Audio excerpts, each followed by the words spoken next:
আসসালামু আলাইকুম রহমতুল্লাহ। শেখ আসসালাম ওয়া রাহমাতুল্লাহি ওয়া বারাকাতুহু।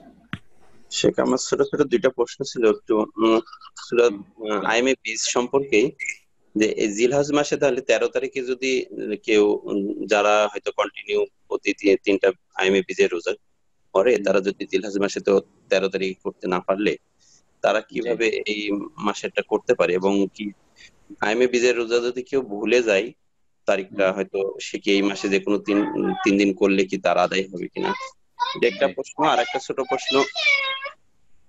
ছোট প্রশ্ন হচ্ছে যে আরশ, আল্লাহ সুবহানাহু ওয়া তাআলা আরশে সমাসীন, এই কথাটা আমাদের অনেক সহিহ আলেমরা বলতেছে এই কথাটাও ঠিক না। সমাসীন কথাটা আমি ব্যাখ্যা করতে পারবো না কি জন্য ঠিক না বলছে। ঠিক। বলছে যে আরশের বল- ওপরে আছেন। বুঝে তাই নিচ্ছি, বুঝছি।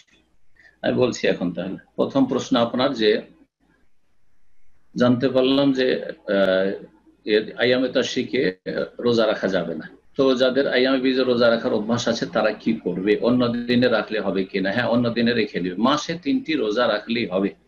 আইয়ামে বীজ অর্থাৎ 13, 14, 15 রোজা রাখলে উত্তম হবে শুধু, কিন্তু মাসে যে কোনো দিনে 3টি যদি সিয়াম পালন করে নেয়, যেমন হাদিসে রয়েছে সিয়াম ও সালাসাত আইয়ামে মিন কুল্লি শাহর, প্রতি মাসে 3 দিন রোজা রেখে নেওয়া, সিয়াম উদ্দাহার, সারা বছরের সারা মাসে রোজা রাখা।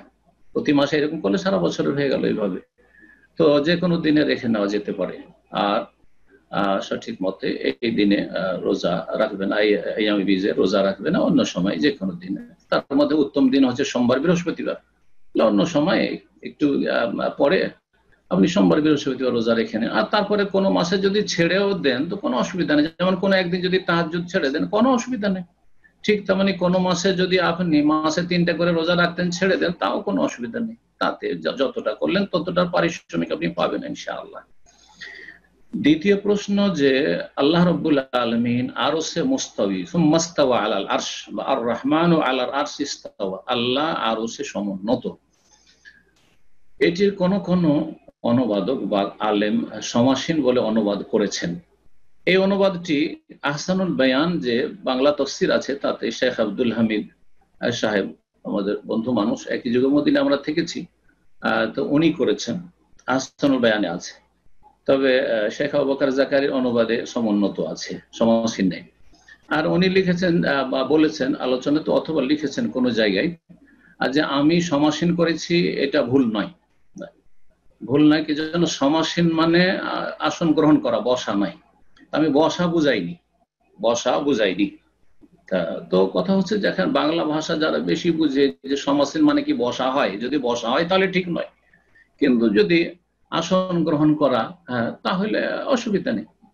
কিন্তু তারপরেও এই সন্দেহ থেকে আমিও অনেক পুরাতন আমার বক্তব্য আছে, আমার মনে পড়ছে আজকে থেকে 15 বছর আগে বা তার আগের একবার প্রথম দিকের বক্তব্য আছে, আমি সমাসীন অর্থ করেছি, কোন অনুবাদকের হয়তো পড়ে অথবা নিজের তর্জমা নিজে করে সমাসীন করেছি। কিন্তু তারপরে একটু সজাগ হয়ে বছর 10 বা তার আগে থেকে, 10-12 বছর আগে থেকেই আমি সমুন্নতর অর্থ করি। সুম্মাস্তাওয়া আল আরশ, তিনি আরশে সমুন্নত হলেন। জি, আলা ওয়ারতাফা।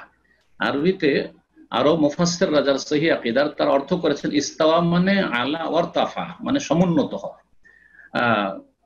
তো আলা মানে উপরে, উপরে আসা, উপরে হওয়া, আর অর্তাফা মানে উপরে, একই কাছাকাছি অর্থ।